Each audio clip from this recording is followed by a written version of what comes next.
Hai semuanya, gimana kabar kalian? Semoga selalu dalam keadaan baik. Jadi welcome back di segmen analisa kripto. Di video kali ini kita akan bahas soal APTES atau APT ya, token APT. Ini di request oleh Adi Borneo. Apakah bagus buat long invest? Oke, kita akan coba untuk ulas seperti apa. Untuk APT sendiri hari ini diperdagangkan di kisaran 165.000. Ini salah satu koin rising star atau ya dia naiknya cepat ya kemarin karena memang volume transaksi dari base-nya itu di Korea Selatan itu menguat, teman-teman. For your information aja, Korea Selatan saat ini itu ada peningkatan jumlah pengguna kripto di sana.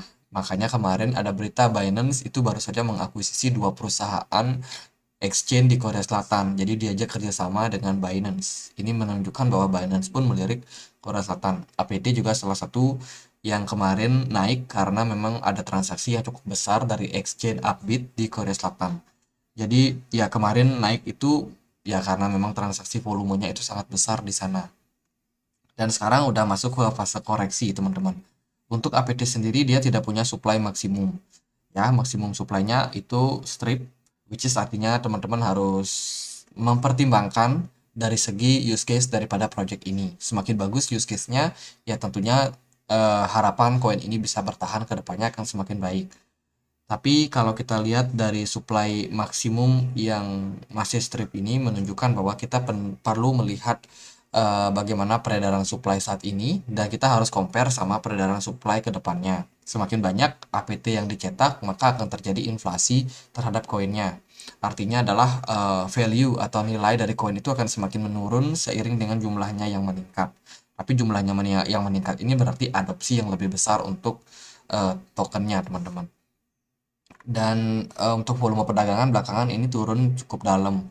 APT sendiri turun volume perdagangannya sekitar 3,7 miliar, sorry 3,7 triliun rupiah ya. Jadi volumenya udah turun sekitar 21%. Ini project apa? Ini adalah project yang berbasiskan dengan Web3. Dia adalah lapisan satu proof of stake. Jadi ini crypto atau project ini itu bisa di staking, teman-teman. Harusnya bisa di staking buat dapetin koin yang lebih banyak lagi ke depannya.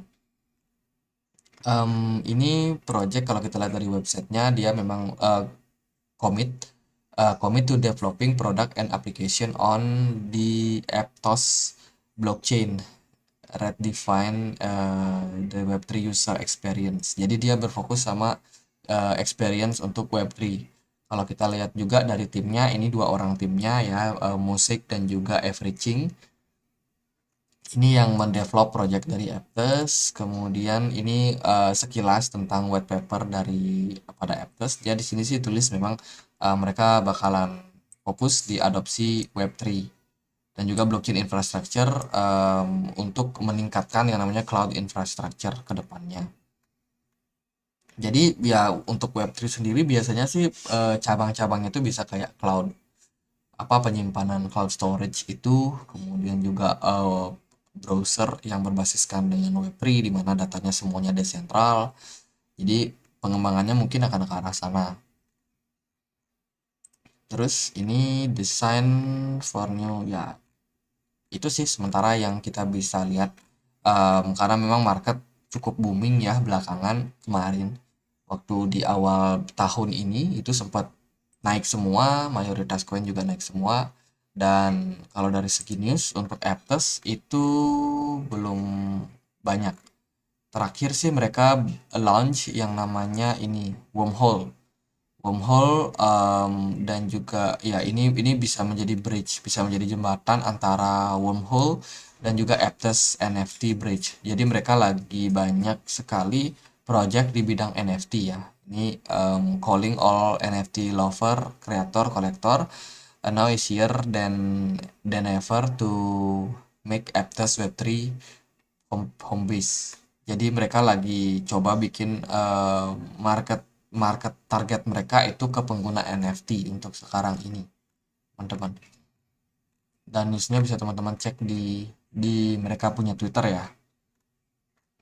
Itu sih yang mereka sedang kerjakan belakangan. Kalau teman-teman mau invest ya harap teman-teman research kembali seperti apa proyeknya ke depannya. Kalau dari saya melihat ini project udah naik ketika dia awal listing, which is good ya. Saat ini udah capai wave 5 kemungkinan. Kalau kita lihat kemarin pembahasannya, kita expect kalau di sini kita nggak bikin yang namanya double top. Tapi at the end di perdagangan saat ini sudah terkonfirmasi breakdown. Bahkan tidak double top tapi triple top sepertinya. Tapi satu topnya ini agak kecil ya. Kalau kita lihat sih progresnya kayak gini kurang lebih satu, dua. Di sini mau naik dikit tapi udah nggak kuat, dia breakdown. Dan biasanya target kenaikannya ya kita tarik dari sini ke sini, tarik turun, berarti harusnya udah tercapai target penurunannya. Dan indikator yang lebih buruk lagi menunjukkan bahwa F plus ini dia udah breakdown dari EMA 200.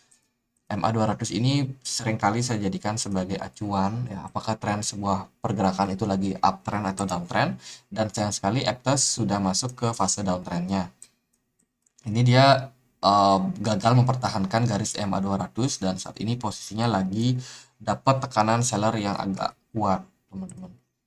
Jadi kalau kita lihat dari time frame daily pun juga tekanan seller ini masih cukup kuat pada Aptos, dan saya melihat sepertinya bakalan berpeluang menuju ke 8 dolar. Di 8 dolar ini mungkin baru bisa ada tahanan ya, 8,9 dolar, berarti sekitar 9 dolar something.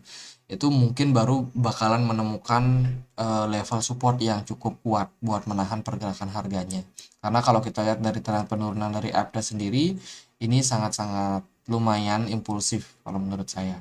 Jadi tekanan jualnya cukup tinggi, disertai juga sama volume perdagangan yang cukup turun.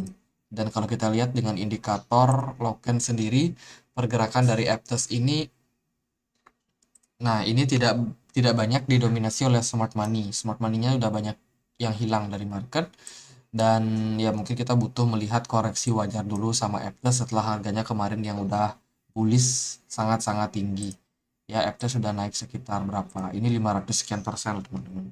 Jadi kalau dia ada koreksi sekarang, berarti itu adalah fase yang cukup wajar. Ya, paling yang bisa kita perlihatkan atau yang kita bisa perhatikan saat ini ya level-level penting tadi, seperti di 9 dolar something. Ini juga ada indikasi dia bisa ketahan di Fibo 38,2, yaitu di harga 9,8 dolar. Untuk sementara itu sih yang kita bisa sampaikan. Kalau teman-teman merasa ini project menarik, harganya udah turun, dia bangun cukup banyak infrastruktur, difokuskan di NFT untuk saat ini ya bisa aja teman-teman untuk adopsi projectnya. Karena dia cukup aktif bikin gathering, bikin acara-acara, ya teman-teman tentunya kalau mau invest nggak bisa tutup mata, teman-teman beli tutup mata terus nggak ikutin. Teman-teman harus ikutin kalau memang kalian invest. Kalian lihat seperti apa proyeknya, bandingkan sama Web3 yang lain seperti apa. Apakah proyeknya bagus atau enggak, ya kembali lagi sama teman-teman. Kalau dari saya sih melihatnya sekarang ini udah fase koreksi, jadi kalau teman-teman ada niat invest, let's say seperti itu, ya teman-teman udah dapat harga yang lebih murah dibandingkan teman-teman harus beli di harga kemarin di 19 dolar, ya kan cukup mahal. Sekarang udah ke 10 dolar, mungkin bisa turun ke 8 dolar, 9 dolar, itu level yang cukup menarik. Gitu aja, semoga bisa bermanfaat, dan akhir kata saya Andre, makasih.